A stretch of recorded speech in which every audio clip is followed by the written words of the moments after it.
Hey, you busy? Mm-mm. Okay, let me run something past you real quick.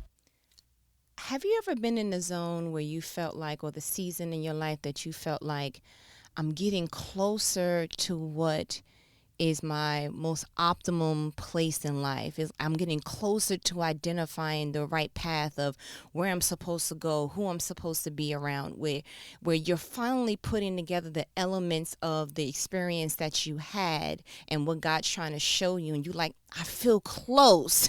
I feel like I'm just there, just no cigar just yet, right? That old cliche saying. I have been in this season where I felt like, and I heard this term before, and I haven't really given it much research. I'm just going to blurt it out because it's what's in my mind right now, of failing forward, of trying something, exposing myself to something, and then once I do all my part of researching it and, praying about it and doing all that before I actually make the decision, then once I get in it, I realize, either this is not right for me, or there's an aspect of this that doesn't benefit me, or that I don't benefit in the environment and the environment doesn't suit me. However it goes, I just realized, you know what? No, that wasn't it. And I think that we look at that as a failure when we should look at it like, no, but you failed forward. Meaning, and that's how I interpret it, meaning as, you know what?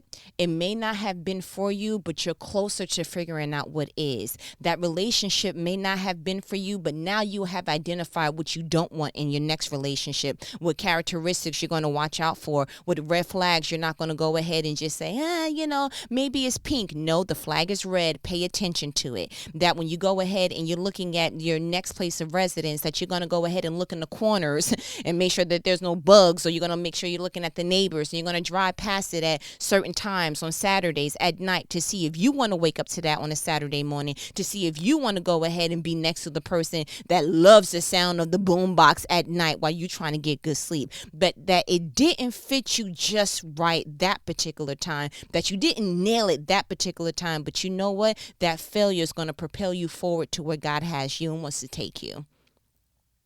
You see what I'm saying? I have been in that season.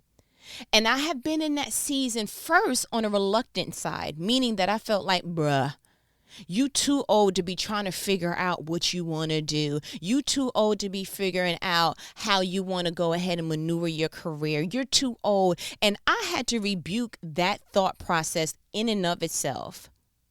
We have, at least on this side of the earth, have given success or figuring out yourself a time frame.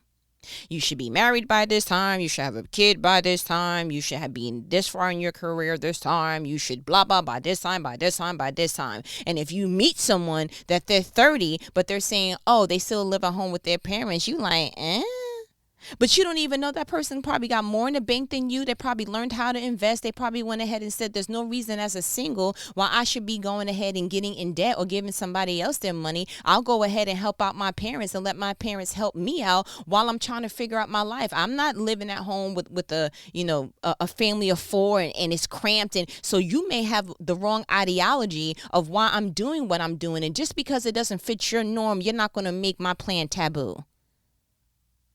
You see what I'm saying?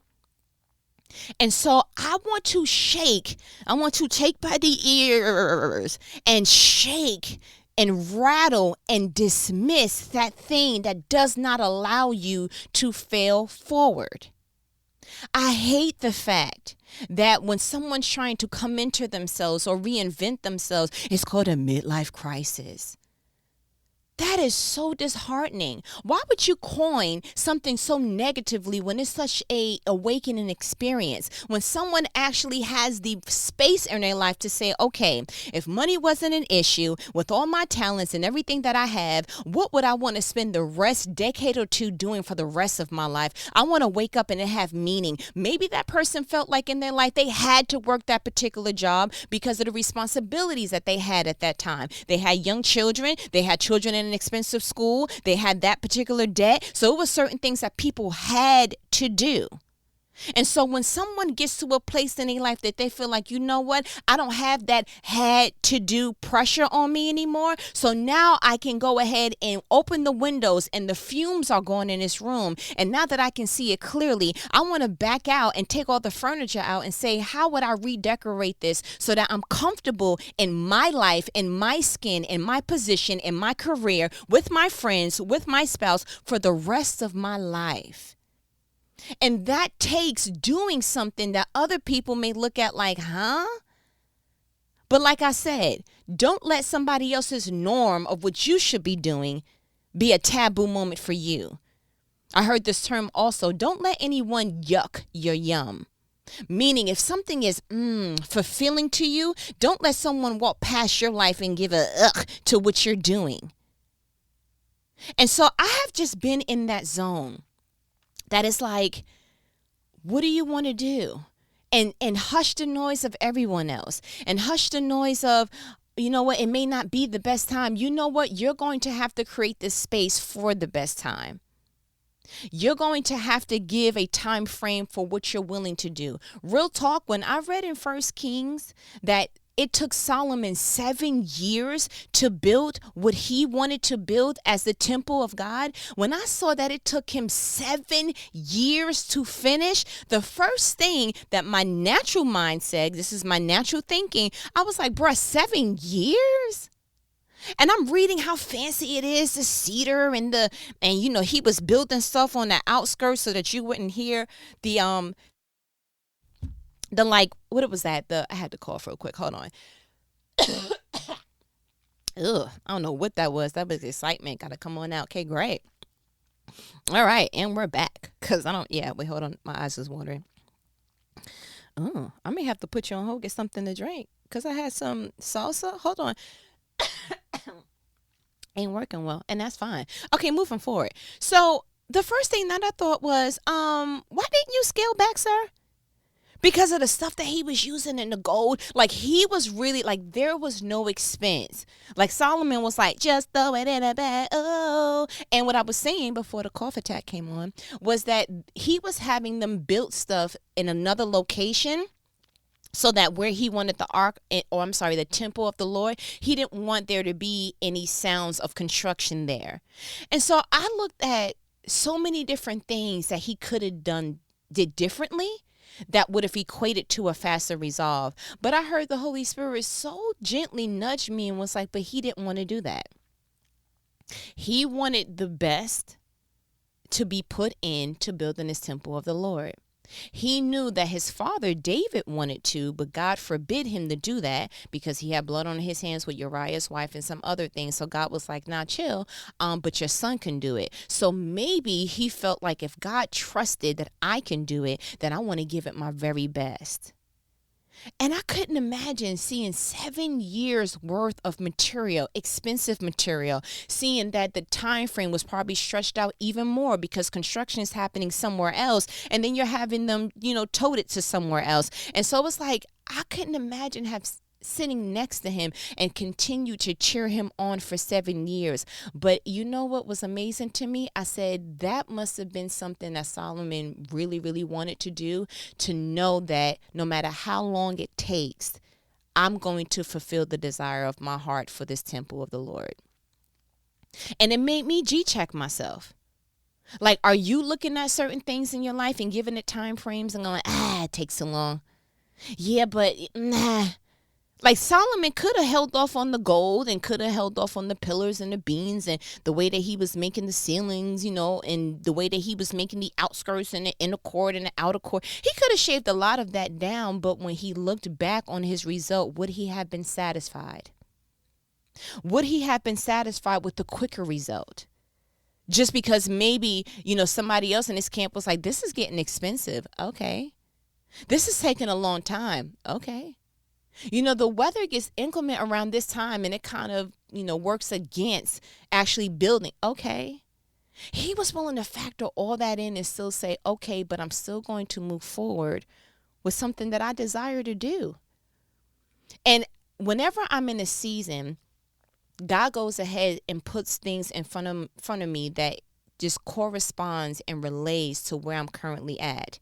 So here I am making my way downtown to the nail salon. And I listened to a podcast called the Love Hour podcast with Kev on stage and his wife, Melissa. And they were talking about in this particular episode, you can find it on YouTube. It's called Building a Brand, a Legacy, and an Empire. If you have one of those like podcast apps or whatever, that episode was 129.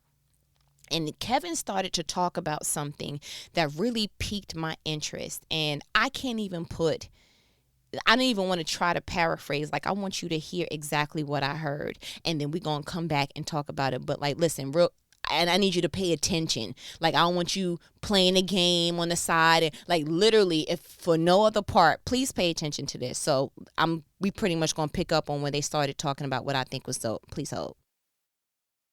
I wanted you to briefly, quickly explain the Zone of Genius for those who haven't read the book, because I didn't know what I was saying it, but I think you got it with the terminology. Yes, I'm trying to remember exactly. Basically, there's the zone of competence, means you can do something, but other people can do it just as well, if not better.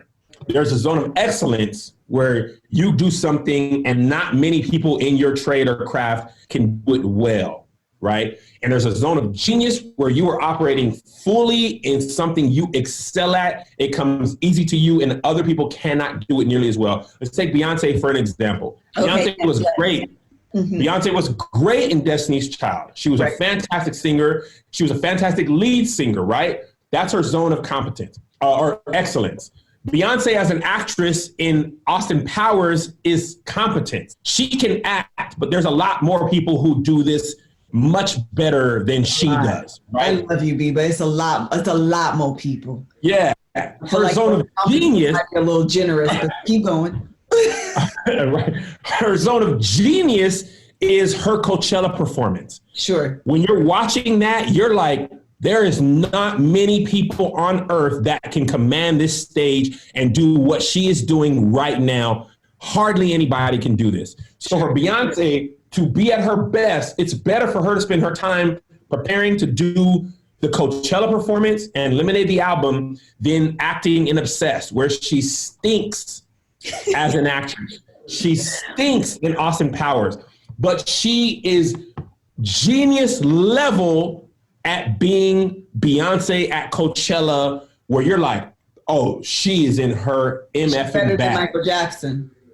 She is very good, and she is probably the best at this. LeBron James playing Game 7 versus LeBron James in Trainwreck. Right. He's just an actor in Trainwreck. In games, you know what I'm saying? So in order to operate in your zone of genius, you have to turn down things that are in your zone of competence or maybe even excellence, because you need to operate fully in your genius level. And for me, my marketing ideas come the best when I'm promoting something that I'm in and that I want to be a part of. I can be competent or even excellent consulting for your company, but you're never going to get all of me, because if I give you a really good idea, I'm going to be mad at myself that I didn't keep it for myself, right? So now I'm like, let me focus 100% on the things that I want to build. And even if I need to turn down some money and I have to turn down the provider thing of the husband and the safety and all that, because if I can really kill at this, I'm operating at a better level than me doing that for you. So that's kind of what I'm like, this is me at my very best. And I only want to, and that's also what I want for you, for Josh, for Angel, Tony, Jay, my boys. But each person has to identify their zone of genius and then move aside the distractions. I can't get you out of your head. I can tell you what book to read, but I can't identify what is your zone of genius. You know what I'm saying? Like, and I can't tell you like, let's go. You got to be the one. And that's why most people won't ever do it. It's not because they don't have a zone of genius. It's because they let fear, priorities, whatever, prevent them from operating in their zone of genius, not because they don't have the ability and the capability of doing so. I think the other portion is I think people look a lot at their zones of excellence. It's competence, excellence, and then genius, right? The hierarchy going up. Yes, yes. So I think a lot of people have a lot in the zone of excellence that it's hard to figure out which one is actually your zone of genius. Okay. I'm back. Listen, wasn't that like the preachers say? Wasn't that just good to you? Like, so first of all, he dropped a lot of different nuggets. So I was like, hold on, Kevin Fredericks, because I never heard of the genius zone. I never heard of it, sir. So let me go ahead and look it up, because I'm not finna be first of all out of this excellent information. And also, I don't want to talk from something that I'm not clear on. So I went ahead and looked it up. Zone of genius. Come on, sir, get in here. And it was actually a Forbes article that I looked up, just a simple Google. And let me see.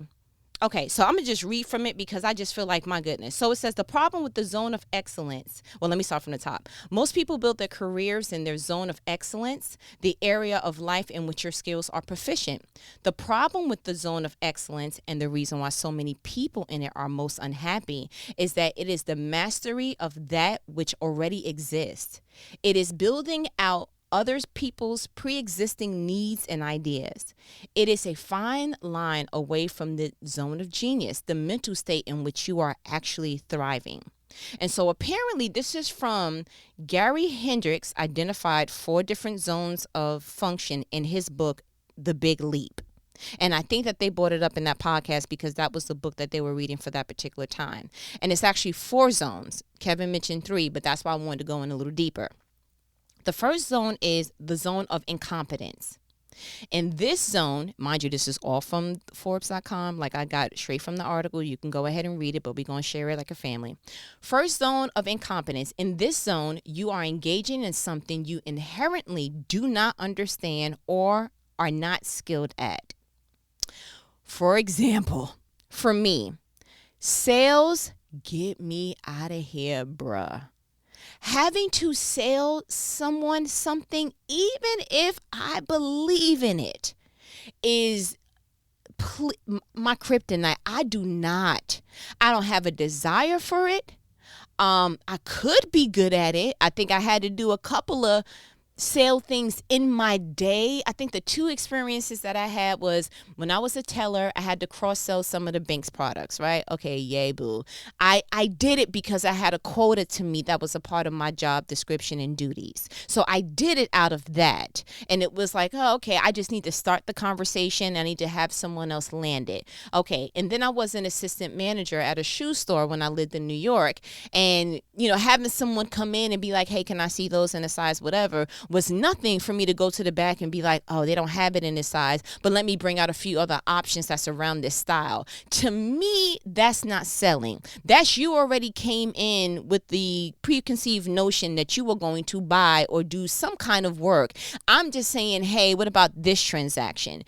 Sales to me is, I know that this is you came in with a $2,000, what can I do with this? And now I done flipped it and got you invested in $50,000. Or that something that you didn't even know you needed, I've now discussed with you and now you need it. I'm not going to hold you. That's why my coaching thing that I started for a hot minute, and I mean muy caliente minute, didn't go so well. Because I'm only going to tell you but so many times, hey, I have something that will help your life.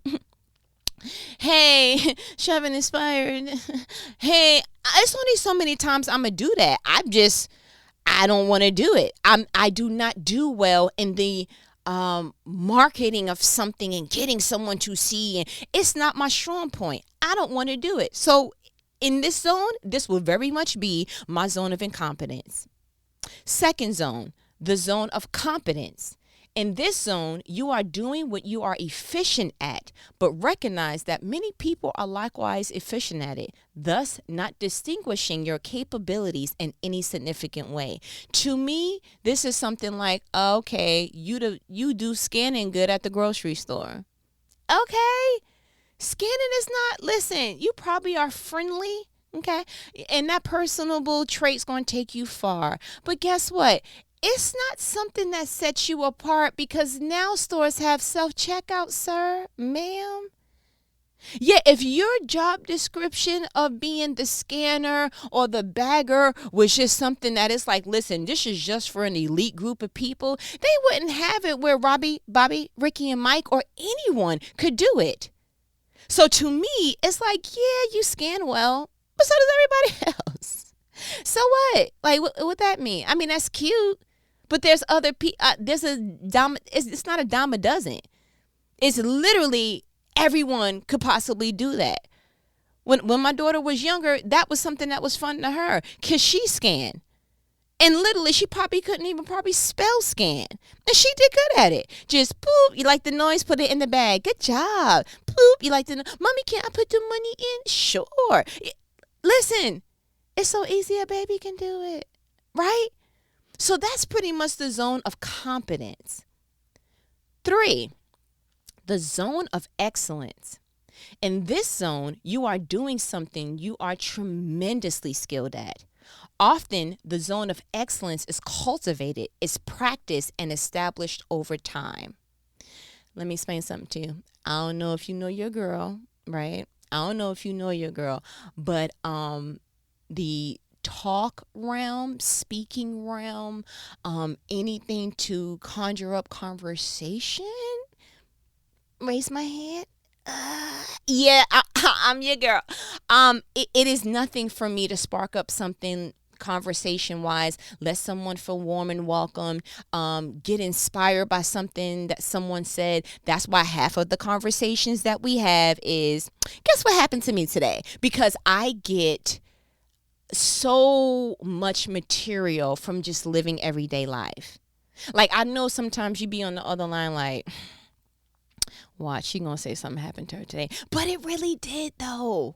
Like, I pinky promise you, these are not like, I'm not just like, I can't act. That's not my thing. Like, like Kevin says, I'm the Beyonce of acting. I can do it, but not so much. Okay, great. But like, this stuff really does happen, and it's coming from an excellent place. And talking and getting someone to understand something or teaching something, I give you an amazing example, and they're probably going to be embarrassed, but they can have a nice day because I made them. I showed my children, because I was claiming and professing, and I was like, I want you guys to touch and agree. I showed them a dollar amount, right? The dollar amount was $727,585.18. When I showed my son, he was like, oh, okay. I said, how much money is this? He said $727,000. And I said, what? Okay, time out. So then I went to my daughter. I said, say this amount. And she was like, 727.54. I said, oh, I'm sorry. So I went right into teaching mode. The comma makes you say thousand. The decimal point makes you say dollars. So I just put on the calculator 727.00. How much is this? My daughter says $727. I said, what made you say dollars? She said the decimal. I looked at my son. I said 7,270.00. How much is this? He says 7,700. I said, what made you say thousand? He was like, the comma. And I took a good 5 minutes to be like, no, because something that I work well in is not only just talking, but I teach well. If my intention is to get you to get something, you're going to get it. And I'm no mathematician, okay? I am nobody's math teacher. But as for me and my house, I can't self-proclaim we're going to be millionaires and this, that, and the third. And you looking at commas and decimals and you getting them mixed up talking about 727,100,000. What are you talking about, sir? I took the good prenatal pills when I was pregnant with you, okay? The kind that constipated me. So you are going to pay that back to me in real time by being smart today. And my voice getting a little shaky because those pills was no joke, but we're going to get back to the subject at hand. And so my area of excellence is I'm a teacher. At heart, that's what I am. No, no, no, no. You are not going to see something wrong, be in my presence, and I continue to let you see that wrong. I can't let that happen. Okay? Okay, great. That's just my thing. And then the final zone, the zone of genius. That just sounds excellent. I like it. I kind of want to put it on a t-shirt or something, but okay, great. It says in this zone, you are capitalized on your natural abilities, which are innate rather than learned. This is the state in which you get into flow, find ceaseless inspiration, and seem to not only come up with work that is distinguished and unique, but also do so in a way that excels far beyond what anyone else is doing. I have a perfect example about this, and I was trying to hold off on this until our next conversation that we were going to have that I was triggered by the other day, but we're going to go ahead and talk about it now. You know that I work right now in this space in the HR, human resource realm, right? Because that's where I'm pretty much trying to go ahead and jumpstart my third career. Have a nice day. And that's me, and that's how I want to go ahead and live my life. And so I'm in an office, and an employee walks in and was looking for the HR manager. He goes over to the HR manager, and he was speaking in a low voice. And the way that, the way that God wired me is that I am absolutely phenomenal in encouraging and uplifting. It is my thing. It is my zone of genius. Nobody else has to pay me to do it. I've been doing this since I've been a child. I've been honing in on how to do this with excellence. And I know that if I'm in an area where I can put my imprint and press upon that encouragement and uplifting to whoever needs it, that I will be the one that God uses first. I understand that if I keep my ears open to God, He will show me through my eyes who He wants me to help in that area, because it is my zone of genius. So resume. The employee is talking to the HR manager, and I heard him say something along the lines of, he just got a phone call, he needs to leave, and I heard that somebody died. And immediately, whatever I was doing, whatever song that I was listening to just wasn't enough to, like, let me mind my business because that's not no. Because sometimes God gives you an inclination to go ahead and nudge you to listen to a thing, to see a thing, to observe something and be an audience to it, not for your entertainment, but because He wants you to put your imprint on it. And so he walked out after the HR manager was like, oh my gosh. And the person that was standing next to her was the housekeeper. And she was like, hey, are you okay to drive home? He was like, yeah, I'm okay. So the HR manager says, okay, well, keep me posted. And he walks away. Immediately, God was like, she didn't do what needs to be done, but that's why I had you there. So I closed my door, walked over to where he was at. And I was like, what did I hear you say? And he said, well, my sister was in a bad car accident. Rebuke that in the name of Jesus, not my sister. His sister was in a bad car accident with her spouse. Her spouse died, and they took her to the hospital. He needs to leave. I said, are you okay? He was like, yeah, I will be. I said, okay. I walked to the front where I knew he was going to punch out, and I spoke to the other person, that's the iron that we sharpen each other at the job. She's also in the HR department. So I relayed the message to her, and when she heard it, she was like, it saddened her, it brought her to tears.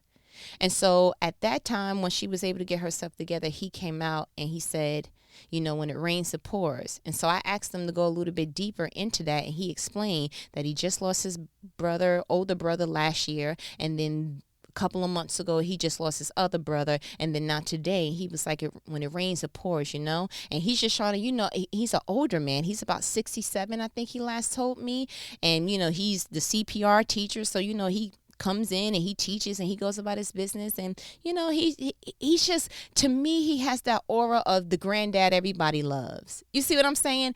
And so when I looked in his eyes, I said, do you feel heavy? And he said, I'll be all right. But I looked in his eyes and God showed me his soul, and his soul was heavy. And so I said, can I pray for you? And he said, sure. I said, are you okay with me touching your shoulder? He said, sure. And I prayed from my pinky toe up.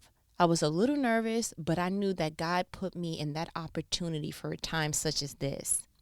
And when he left, the iron that sharpens iron, the other person that was in HR, she was like, "Ooh, that was powerful." And I told her, I said, there's no way that I could have been in a position of power as an HR manager. Somebody tells me something that heavy, and the conversational piece that I leave him with is, okay, well, just let me know. No. Somebody's hurting. This man just said something that just dropped on him and had him change literally his whole entire day.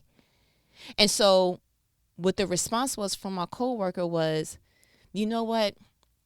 I'm not there yet.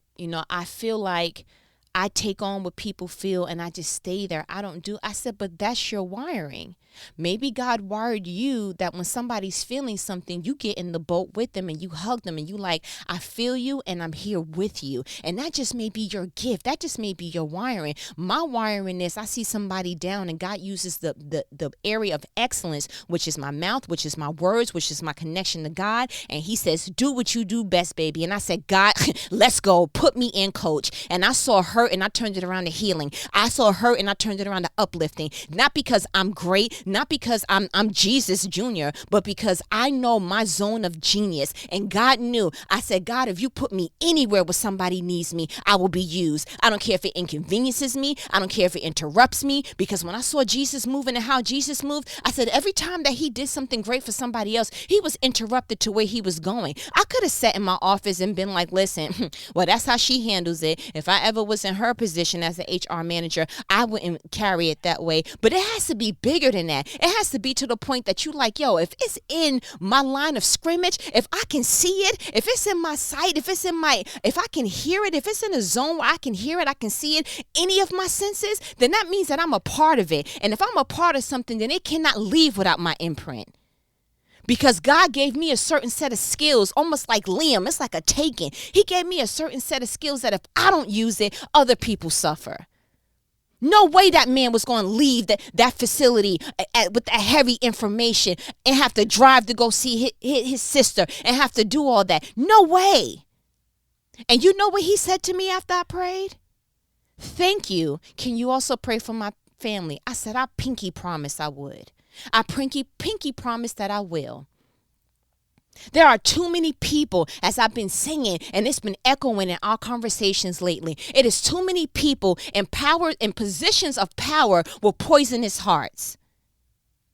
That's why I don't ever, and this has been my silent prayer, and I'm going to speak it out loud. I don't ever want to be in a position that I'm not called to. I don't ever want to be in a position that I'm not equipped by God. Because when I was telling you in the prior conversation with Solomon, the fact that he was able to say, God, give me an understanding heart, because who can govern these people so that I can know good from bad? It's like, yo, to do something great, you got to be led by God to do that thing. Otherwise, you'll be sitting in a seat of power talking about, okay, just let me know. That's not your coworker. That's an employee that just said something tragic happened to me. And your response was, okay, just let me know, which is AKA just keep me updated. Yes, so he gets to keep updating you, but how do you feed him? How do you reciprocate that to when he's giving you something bad, you shine it off and dust it off and do it as something good? And I had to hold myself. I said, listen, she can't do it. That's not her area of genius. That's not even her area of excellence. That's not even her area of competence. That's her level of incompetence. Because you know why? Her level that she operates in is gossip. Her area that she thrives in is strife. And so when opportunities like this come across her path, she don't know what to do with it outside of spreading it thinner than what it was. Something about getting closer to identifying the zone of genius. It's just absolutely, it's fulfilling. It's fulfilling. And reading this article and seeing all this, it made me want to even go back to look at some scripture. And so I was saying to myself, I'm like, man, is that what was meant by like the talents? Like when Jesus gave that parable in Matthew 25:14, like, is that what it meant when he was like, first of all, he gave everybody a different amount, but he said he only gave them that amount because it was according to their ability. And then I was like, ooh, okay. And so I seen that the one who had the most, he flipped it and he made it more. And then the one that had the median amount, he flipped it and made it the same amount that was given. And then the one that was given like a little bit, he buried it. It was like, eh. And it's almost like I wanted to ask myself, well, was that just his level of incompetence? Was he that fearful that he didn't move past the fact that he had a harsh, boss, that it was like, I don't want to do anything with this, so I'm not going to do anything with what was given to me? Matter of fact, let's not even brainstorm. Let me just go ahead and just read it out loud. Matthew 25, verse 14, we read from the NLT version. Says, again, the kingdom of heaven can be illustrated by the story of a man going on a long trip. He called together his servants and entrusted his money to them while he was gone. 15. He gave 5 bags of silver to one, 2 bags of silver to another, and 1 bag of silver to the last, dividing it in proportion to their abilities. He then left on his trip. 16. The servant who received the 5 bags of silver began to invest the money and earn 5 more. 17. The servant with 2 bags of silver also went to work and earned 2 more. 18. But the servant who received the 1 bag of silver dug a hole in the ground and hid the master's money. 19. After a long time, their master returned from his trip and called them to give an account of how they used his money. 20. The servant to whom he had entrusted the 5 bags of silver came forward with 5 more and said, Master, you gave me 5 bags of silver to invest, and I earned 5 more. 21. The master was full of praise. Well done, my good and faithful servant. You have been faithful in handling this small amount, so now I will give you many more responsibilities. Let's celebrate together. Let's go. 22. The servant who had received the 2 bags of silver came forward and said, Master, you gave me 2 bags of silver to invest, and I have earned 2 more. 23. The master said, well done, boy. Well done, my good and faithful servant. You have been faithful in handling this small amount, so now we'll give you many more responsibilities. Let's go celebrate together. 24. Then the servant with the 1 bag of silver came and said, Master, I knew you were a harsh man, harvesting crops you didn't plant and gathering crops you didn't cultivate. 25. I was afraid I would lose your money, so I hid it in the earth. Look, here is your money back. 26. But the master replied, you wicked and lazy servant. If you knew I harvested crops I didn't plant and gathered crops I didn't cultivate. 27. Why didn't you deposit my money in the bank? At least I could have gotten some interest on it. 28. Then he ordered, take the money from this servant and give it to the one with the 10 bags of silver. 29. To those who use well what they are given, even more will be given, and they will have an abundance. But from those who do nothing, even what they have will be taken away. And I was like, OM jizzle. Oh my goodness. Like, if we can't see the illustration of do what you do best, you know what? I don't even think that the other servant that was given the little bit, I don't think that it was a matter of him saying, like, I don't know what to do with it. I think it's a matter of that he allowed fear to cripple him. Because I'm sure that he was around knowing, okay, the other 2 servants, one got 5, the other one got 2. Like, y'all got other money. If he didn't know, the bare minimum he should have did was, hey, what you do with your 5? Yo, real quick, what you do with your 2? At least ask a question or 2. But not to do nothing, to let fear cripple, to let fear paralyze. Like, at this point, oh my goodness.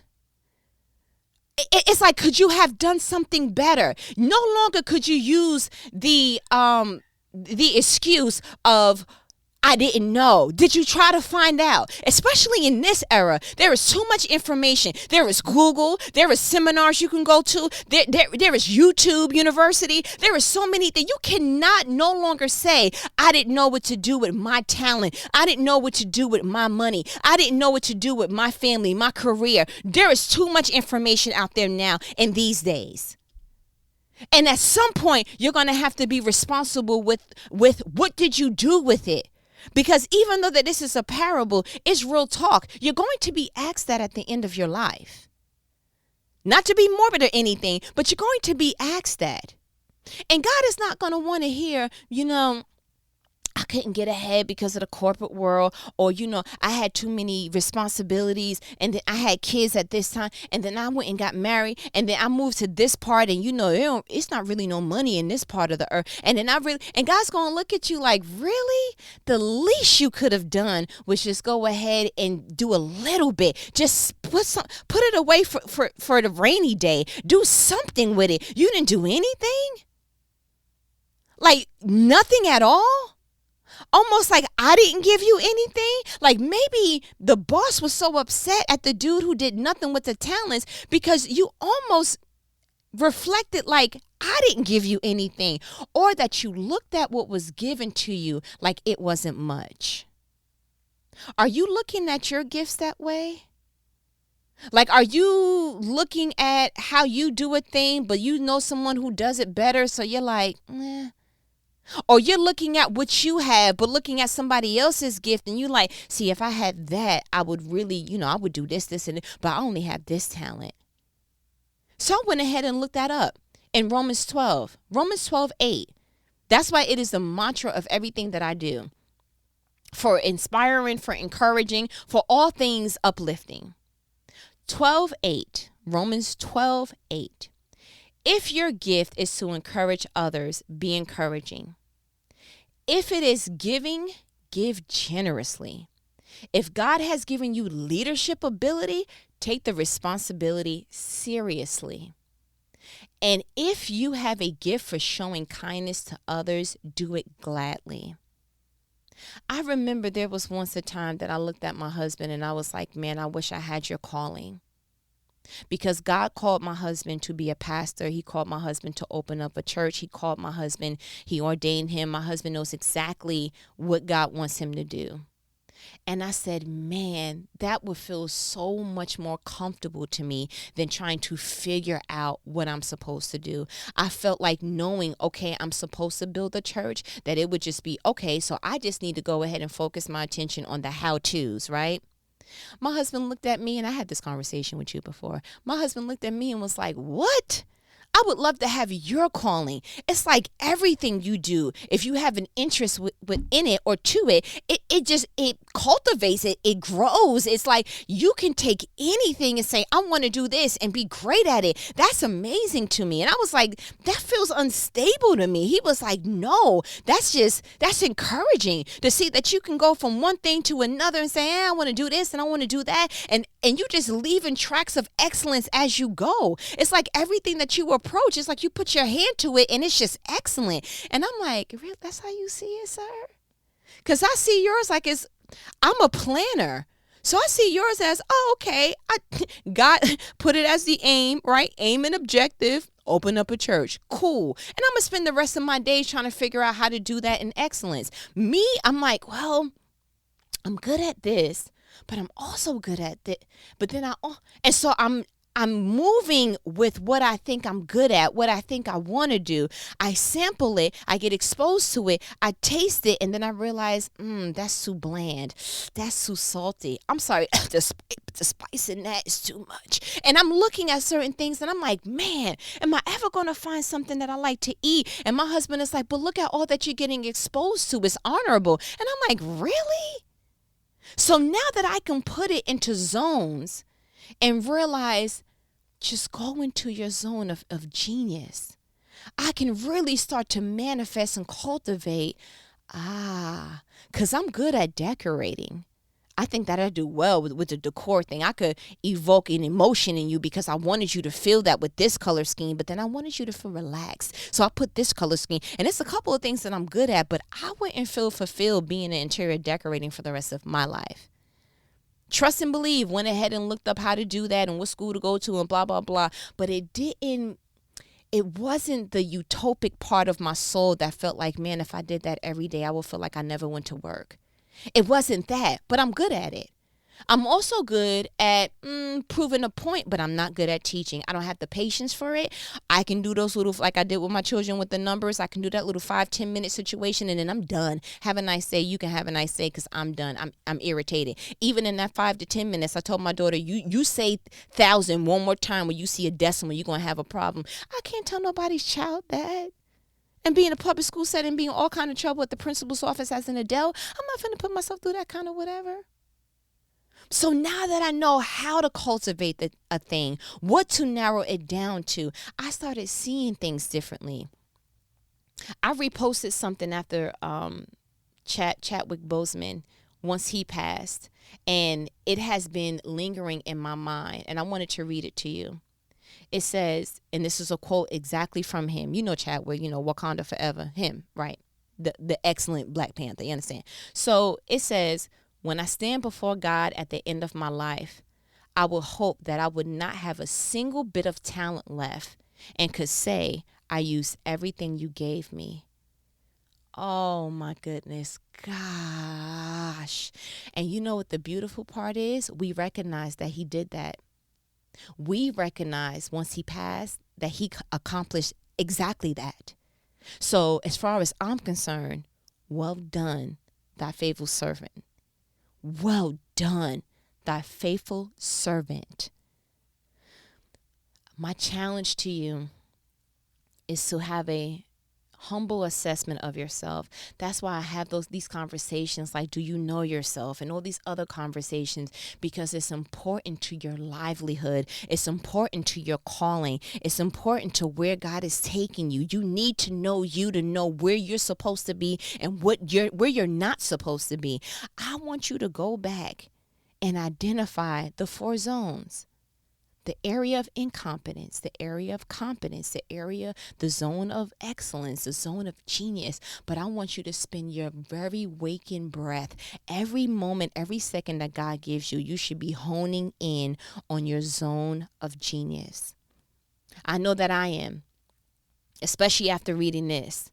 No more are we giving time to the things that we do okay with. No longer, I don't want to live my life in an area I was just good at. I want to live in a posture in my life that all I did was exude excellence.